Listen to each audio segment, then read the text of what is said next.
Sensodyne दांतों के अंदर जाकर नसों को शांत करता है। Sensodyne works.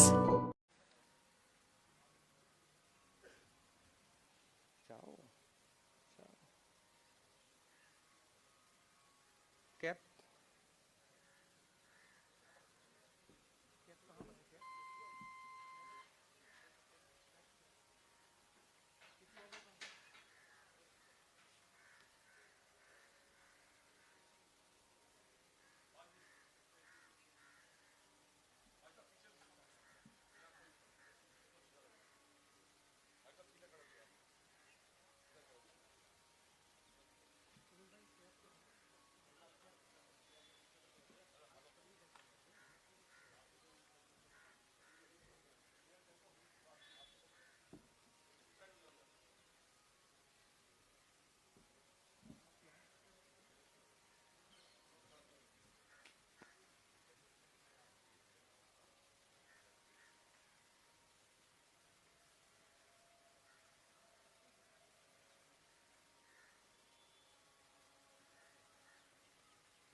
मैडम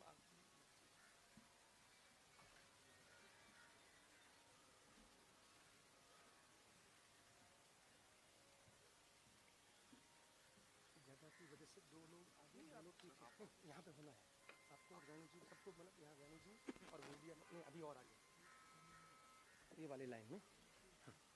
कैसे आप दोनों थोड़ा सा जगह करके हाँ ठीक है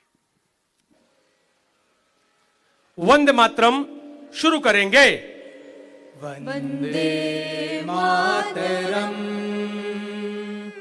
वंदे मातरम सुजलां सुफलां मलयज शीतलां शस्य श्यामलां मातरं वंदे मातरम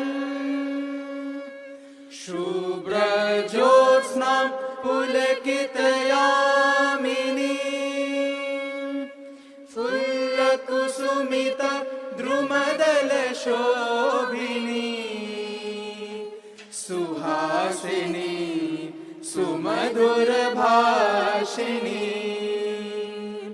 सुखदां वरदां मातरं वन्दे मातरं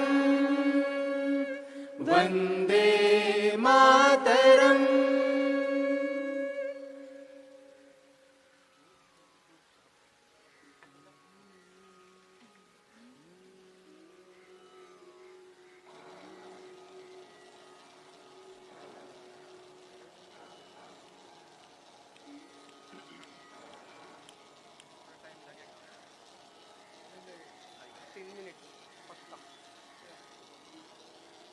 We tried तो खर्चा बहुत ज़्यादा था तो अभी इस बार चलाएंगे नेक्स्ट टाइम से छोटा पोल आगे लगा था उस पर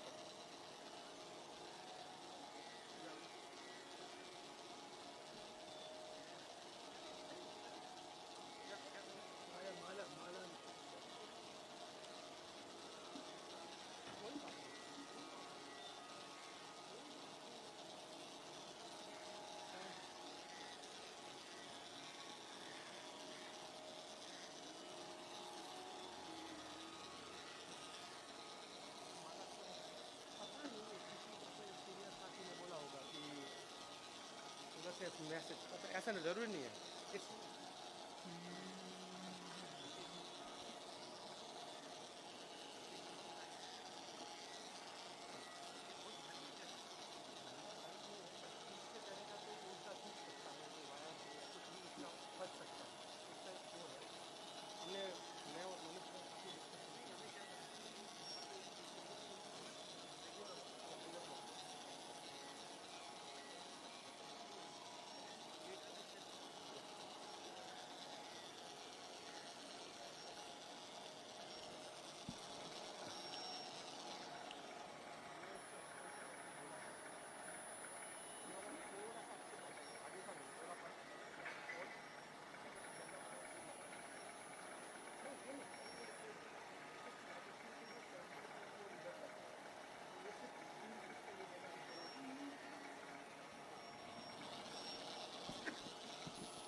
सावधान की स्थिति में हम लोग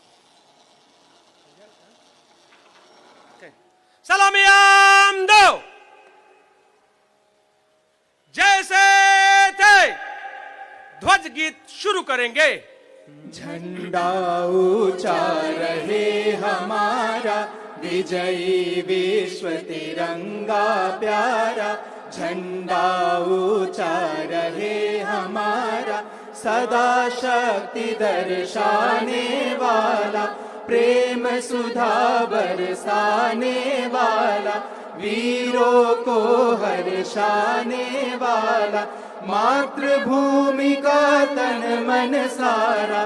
झंडा ऊंचा रहे हमारा, शान न इसकी जाने पाए, चाहे जान भले ही जाए। विश्व विजय करके दिखलाए, तब होए प्रण पूर्ण हमारा। झंडा ऊंचा रहे हमारा, विजयी विश्व तिरंगा प्यारा। झंडा ऊंचा रहे हमारा। परेड विश्राम।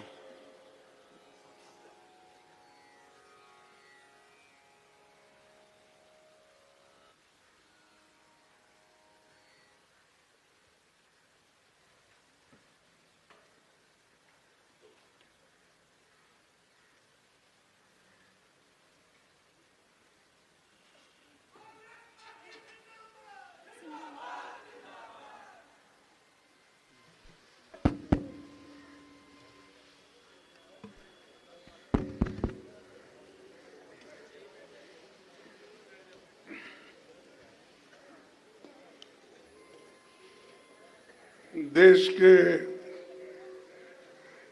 सभी कांग्रेस जनों को कांग्रेस के स्थापना दिवस पर हार्दिक बधाई देता हूं। आप सभी को नए साल की भी अग्रिम बधाई। 28 दिसंबर 1885 को मुंबई में कांग्रेस की स्थापना हुई थी। तब से 62 सालों तक करोड़ों कांग्रेस जनों ने अंग्रेजों से संघर्ष किया, त्याग किया, बलिदान दिया और जेलों में मुश्किल यातनाएं सही। तब कहीं देश को आजादी मिली। मैं आज कांग्रेस के सभी निर्माताओं और स्वाधीनता सेनानियों को श्रद्धांजलि देता हूं। संविधान और मजबूत लोकतंत्र की स्थापना करने वाले नायकों को नमन करते हुए कहना चाहता हूं कि उनके सपनों के भारत के लिए कांग्रेस हर संभव प्रयास जारी रखेगी। साथियों, ये कांग्रेस का सौभाग्य रहा कि देश की सभी प्रमुख हस्तियां कांग्रेस से जुड़ी रही है। राष्ट्रपिता महात्मा गांधी जी के नेतृत्व में कांग्रेस के झंडे तले किसानों, मजदूरों, महिलाओं और गरीब तबकों के लोग जुड़े हुए थे और लड़ते रहे। आजादी के पहले ही कांग्रेस ने मौलिक अधिकार का जो स्वरूप 1931 में बनाया था वो हमारे संविधान का हिस्सा बना। लेकिन आज संविधान और लोकतंत्र दोनों खतरे में है। देश के सर्वोच्च मूल्यों जैसे एकता, अखंडता, धर्मनिरपेक्षता और सामाजिक न्याय की रक्षा के लिए महात्मा गांधी जी, श्रीमती इंदिरा गांधी जी, राजीव गांधी ने शहादत दी। साथियों, 2025 में 25 का वर्ष महात्मा गांधी के कांग्रेस अध्यक्ष बनने की ये शताब्दी है और सौभाग्य से वो बेलगाम में अध्यक्ष चुने गए कर्नाटक राज्य से। संविधान को स्वीकार किए जाने के ये 75वां वर्ष है। वंदे मातरम का 150वीं जयंती है और 2026 का वर्ष दादा भाई नौरोजी का 200वीं जयंती है। सरोजिनी नायडू के कांग्रेस अध्यक्ष बनने का शताब्दी वर्ष है। झंडा ऊंचा रहे हमारा गीत की भी शताब्दी है।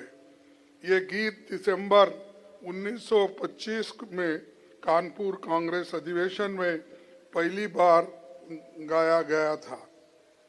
साथियों, 1947 में भारत की आज़ादी के आसपास दुनिया के कई देश आज़ाद हुए।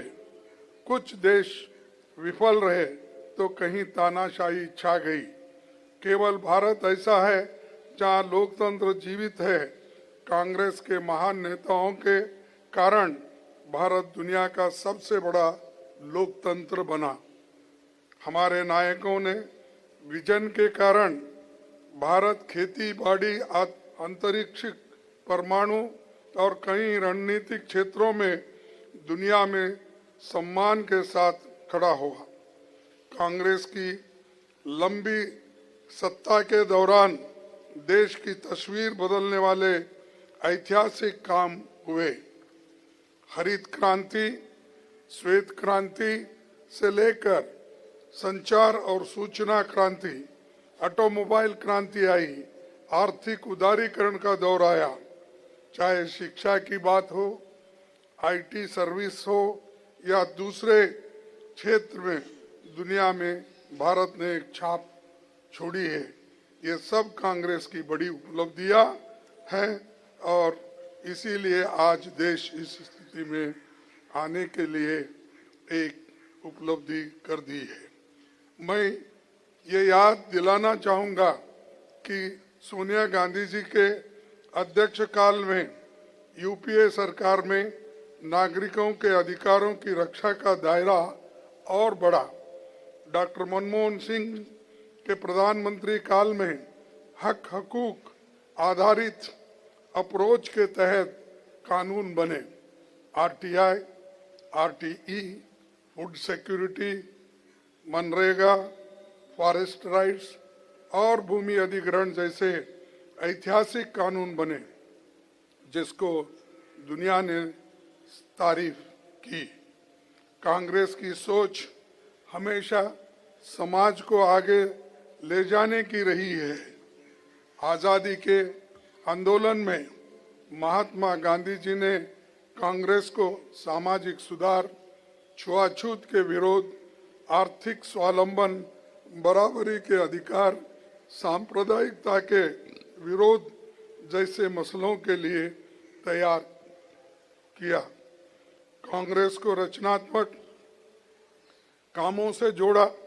कांग्रेस की सोच हमेशा बड़ी थी, लेकिन पिछले 11 वर्षों में मोदी सरकार ने कांग्रेस द्वारा बनाए गए संस्थानों को कमजोर किया जा रहा है। राष्ट्रीय संपदा के साथ जल, जंगल और जमीन खतरे में आज आई है। आरएसएस, बीजेपी के नेताओं ने देश का संविधान, तिरंगा झंडा, अशोक चक्र और वंदे मातरम तक को नहीं स्वीकार किया। उनको समाज की प्रगति के लिए बनने वाले कानून से विरोध था। वे बलिदान और त्याग से हासिल जनता के अधिकारों को कुचलने में लगे हैं। जिनके पूर्वकों की फ्रीडम मूवमेंट में कोई भूमिका नहीं थी, आज जनता के अधिकारों को छीनने का काम कर रहे हैं। हमें उनकी ऐसी कोशिशों का हर स्तर पर डट कर मुकाबला करना है। साथियों, पिछले 140 सालों में कांग्रेस ने कहीं उतार चढ़ाव देखे हैं। हमारे पास दादा भाई नौरोजी से लेकर महात्मा गांधी जी, सरोजिनी नायडू, सरदार पटेल, नेहरू जी, मौलाना आज़ाद, नेताजी सुभाष चंद्र बोस, राजेंद्र बाबू जैसे महान नायकों की विरासत है। हमारे नायकों ने हमें सिखाया कि देश और जनता को सशक्त बनाने के लिए हमें लगातार काम करना है। हमें अपने गौरवशाली परंपरा के अनुरूप सभ्य और शालीन भाषा में अपने विरोधियों को मजबूती से जवाब देना है। हमारे नायकों ने सत्य के रास्ते पर चलना सिखाया। हम उसी मार्ग पर चलकर विजय हासिल करेंगे।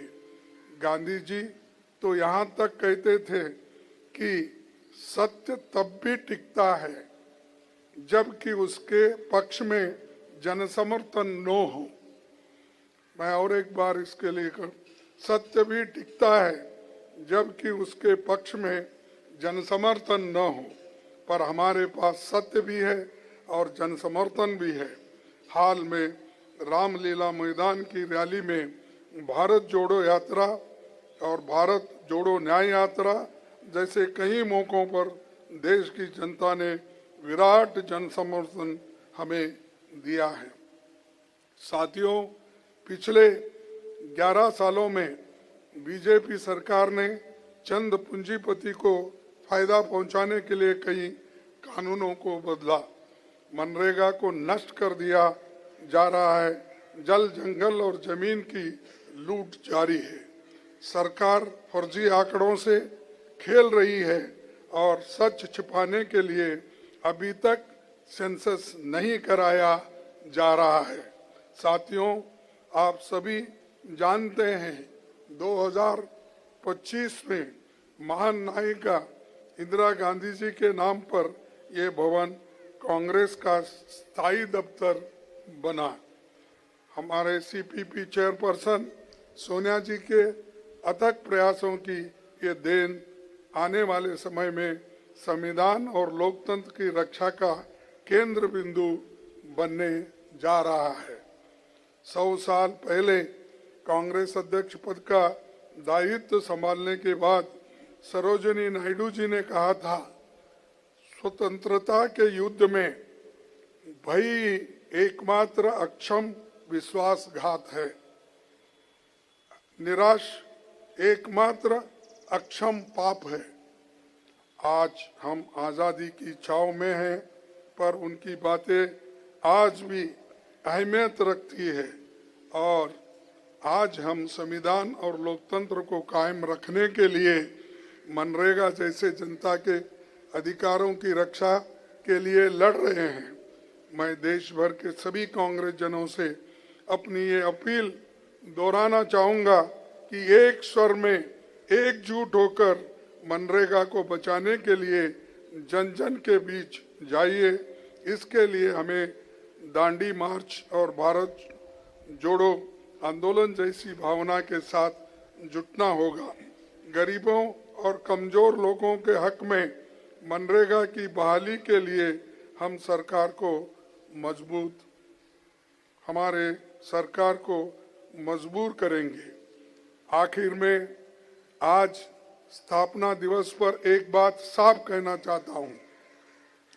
जो कहते हैं कांग्रेस खत्म हो गई है, उन्हें बताना चाहता हूं, हमारे पास सत्ता कम हो सकती है लेकिन हमारी रीढ़ अभी भी सीधी है। हमने समझौता नहीं किया, न संविधान से, न धर्मनिरपेक्षता से, न गरीब के हकों के लिए। हम सत्ता में न हो लेकिन सौदेबाजी नहीं करेंगे। कांग्रेस ने कभी धर्म के नाम पर वोट नहीं मांगा। कांग्रेस ने कभी मंदिर मस्जिद के नफरत नहीं फैलाई। कांग्रेस जोड़ती है, बीजेपी तोड़ती है। कांग्रेस ने धर्म को आस्था ही रखा, पर कुछ लोगों ने धर्म को राजनीति बना दिया। आज बीजेपी के पास सत्ता है लेकिन उनके पास सच्चाई नहीं है। इसीलिए कभी आंकड़े छुपाए जाते हैं, कभी जनगणना रोकी जाती है, कभी संविधान बदलने की बातें होती है। जो आज इतिहास पर भाषण दे रहे हैं, उनके पूर्वज इतिहास से भाग रहे थे। कांग्रेस विचारधारा है और कांग्रेस विचारधारा कभी मरती नहीं। साथियों, इसलिए कहता हूं, ये लड़ाई चुनाव की नहीं है, ये लड़ाई भारत की आत्मा की है। और कांग्रेस ये लड़ाई इसलिए लड़ रही है क्योंकि अगर कांग्रेस नहीं लड़ेगी तो संविधान कौन बचाएगा, ये लोकतंत्र कौन बचाएगा। यही कहकर मैं अपने बात को समाप्त करता हूं। जय हिंद, जय कांग्रेस, जय संविधान।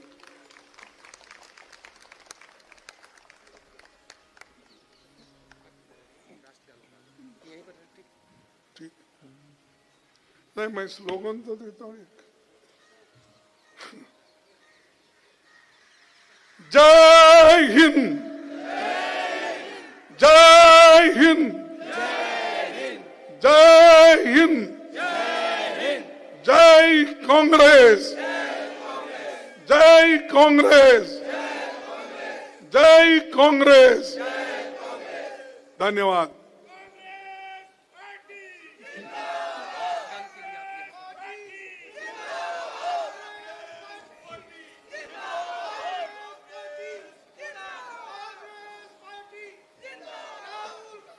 परेड सावधान। राष्ट्रगान शुरू करेंगे। जन गण मन अधिनायक जय हे भारत भाग्य विधाता।